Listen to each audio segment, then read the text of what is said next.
এবছরের ১৬ ডিসেম্বর উদ্বোধন হবে বহুল প্রতীক্ষিত থার্ড টার্মিনাল। কাজ শেষ হয়েছে ৯৮%। এটি চালু হলে একদিনে বিমান ওঠানামা করবে ১০০-র বেশি, বাড়বে রাজস্ব, জানিয়েছেন বিমানের প্রতিমন্ত্রী এম রশিদুজ্জামান মিল্লাত। জানান, খরচ বিবেচনায় এখনই শাহজালাল বিমানবন্দরের নাম পরিবর্তন করা হচ্ছে না। এদিকে বগুড়ায় হতে যাচ্ছে দেশের ৪র্থ আন্তর্জাতিক বিমানবন্দর। এই বছরের ডিসেম্বরেই শেষ হবে সম্ভাব্যতা যাচাইয়ের কাজ। শাহনাজ ইয়াসমিনের রিপোর্টে বিস্তারিত। ২১,৩৯৮ কোটি টাকা ব্যয়ে ২০১৯ সালের ২৮ ডিসেম্বর বিমানবন্দরের তৃতীয় টার্মিনালের কাজ শুরু করে আওয়ামী লীগ সরকার। ব্যয়ের টাকার ৫,০০০ কোটি সরকারের, বাকি অর্থ জাপানি সংস্থা জাইকার ঋণ।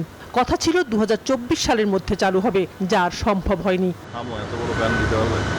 বিমান মন্ত্রণালয়ের সূত্র বলছে, টার্মিনাল পরিচালনা ও রক্ষণাবেক্ষণ নিয়ে জাপানি কনসোর্টিয়ামের সঙ্গে সমঝোতায় পৌঁছাতে না পারায় শেষ পর্যন্ত চুক্তিটি বাতিল করার পক্ষে ছিল অন্তর্বর্তী সরকার।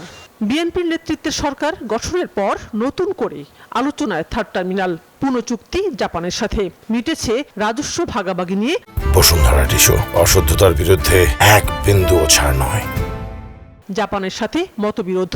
থার্ড টার্মিনাল আমরা আশা করি যে ১৬ ডিসেম্বরে বিজয় দিবসে সেটা উদ্বোধন করতে যদি পারি, তাহলে আমাদের জন্য খুবই একটা চমৎকার বিষয় হবে। মাননীয় প্রধানমন্ত্রী জনাব তারেক রহমান বিজয় দিবসে একটা বিজয় অর্জন করলাম, কারণ থার্ড টার্মিনাল এমন অবস্থায় ছিল যে এটা ওই স্ট্রাকচার অবস্থায় থাকতো যদি আমরা না আসতাম, আমরা না ধরতাম। কারণ এটা ইন্টারিম গভর্নমেন্টটা চুক্তিটাও ক্যান্সেল করেছিল। ৫,৪২,০০০ বর্গমিটার আয়তনের তৃতীয় টার্মিনালে ৪ শিফটে কাজ করবে প্রায় ৬,০০০ কর্মী। বিমান প্রতিমন্ত্রী জানান, তৃতীয় টার্মিনাল চালু হলে শাহজালাল বিমানবন্দরের বার্ষিক যাত্রী ধারণ ও কার্গো হ্যান্ডলিং ক্ষমতা দ্বিগুণ হবে।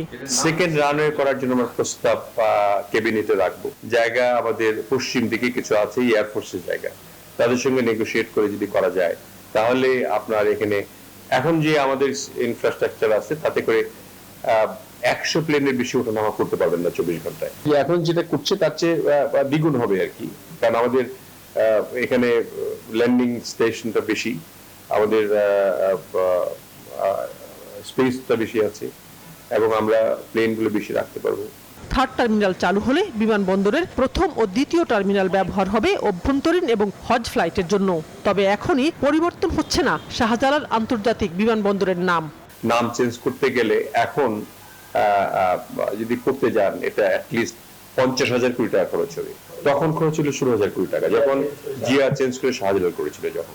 এদিকে এবছরের ডিসেম্বরেই বগুড়ায় আন্তর্জাতিক বিমানবন্দর নির্মাণের সম্ভাব্যতা যাচাইয়ের কাজ শেষ হবে। এরপর শুরু হবে বিদেশি অর্থায়নের খোঁজ, জানান বিমানের এই কর্তা ব্যক্তি। ফিজিবিলিটি স্টাডি শেষ হয়ে যায় এবং আমরা ফিন্যান্স খুঁজতে হবে। আমরা তো বাইরের ফাইন্যান্স দিয়ে এটা করবো নিশ্চয়ই। শাহনাজ ইয়াসমিন, নিউজ 24, ঢাকা।